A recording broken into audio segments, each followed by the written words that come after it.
કહેવાય છે કે જ્યારે ખાવાનું કશું જ ના હોય ત્યારે સૂકો રોટલો પણ મીઠો લાગતો હોય છે.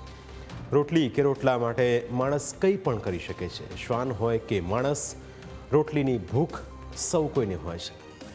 પરંતુ વર્તમાન સમયમાં રોટલી માટે લોકો એકબીજાના તરસ્યા બની જાય તે વાત કોઈના માન્યામાં ન આવે. પરંતુ અમરેલીના ધારી નજીક આવેલા ખીસરી ગામે લગ્ન પ્રસંગમાં રોટલી માટે રીતસરનું રમખાણ થયું. જમણવારના મંડપમાં લાકડીઓ ઉછળવા લાગી. વર પક્ષ અને કન્યા પક્ષના લોકો સામસામે આવી ગયા. જાણે વર્ષોથી એકબીજાના લોહીના તરસ્યા બન્યા હોય તેમ બંને પક્ષના લોકો એકબીજા પર રીતસરના તૂટી પડ્યા. ખીસરી ગામે દેવી પૂજક સમાજનો લગ્ન પ્રસંગ હતો. ખીસરી ગામે ચક્કરગઢ ગામેથી જાન આવી. વર અને કન્યાના લગ્ન શરૂ થઈ ચૂક્યા હતા.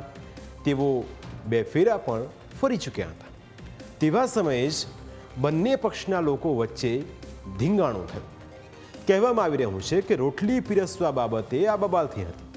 રોટલી ન મળતા જાનમાં આવેલા જાનૈયા ઉશ્કેરાઈ ગયા અને ત્યારબાદ ન થવું જોઈએ તે થયું. પથ્થરમારો થયો, લાકડીઓ ઉછળવા લાગી. લોકો બૂમાબૂમ કરી રહ્યા હતા કારણ કે વાર ગમે તે બાજુથી થાય તેવી સ્થિતિ હતી. લોકો ઉપર કાર ચડાવી દેવાનો પણ પ્રયત્ન કરવામાં આવ્યો. દ્રશ્યોમાં જોઈ શકાય છે કે એક પક્ષના વ્યક્તિએ બેફામ કાર હંકારીને લોકો ઉપર કાર ચડાવી દેવાનો પ્રયત્ન કર્યો. અથડામણ એટલી બધી ઉગ્ર બની ગઈ કે પોલીસ આવે ત્યાં સુધીમાં તો 30થી વધુ લોકો ઈજાગ્રસ્ત થઈ ચૂક્યા હતા, જેમાંથી 2 લોકોને ગંભીર ઈજા થતાં સારવાર માટે હોસ્પિટલમાં લઈ જવા પડ્યા.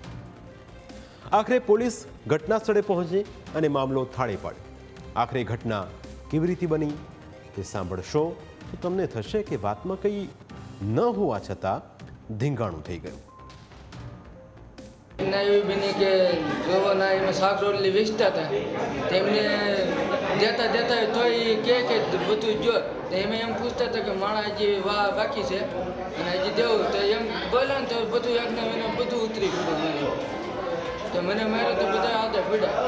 ભયંકર ઝઘડો ચાલુ થઈ ગયો. હા, ભયંકર ઝઘડો ચાલુ થઈ તે જે આડા પડતા જાય ને મને ઓલો તારો આડ્યો એ બધાને મારી તાળી નાખ્યા. હવે સૌ કોઈને સવાલ એ થઈ રહ્યો છે કે લગ્નનું શું થયું? વર કન્યા પરણ્યા કે નહીં? તો દુઃખની વાત એ છે કે ફેરા ફર્યા બાદ ધીંગાણું થઈ જતા લગ્ન અધૂરા રહી ગયા. લગ્ન વિના જ જાન પાછી ફરી. સવાલ એ થાય કે મારામારી ના વરનો કોઈ વાંક હતો ના કન્યાનો.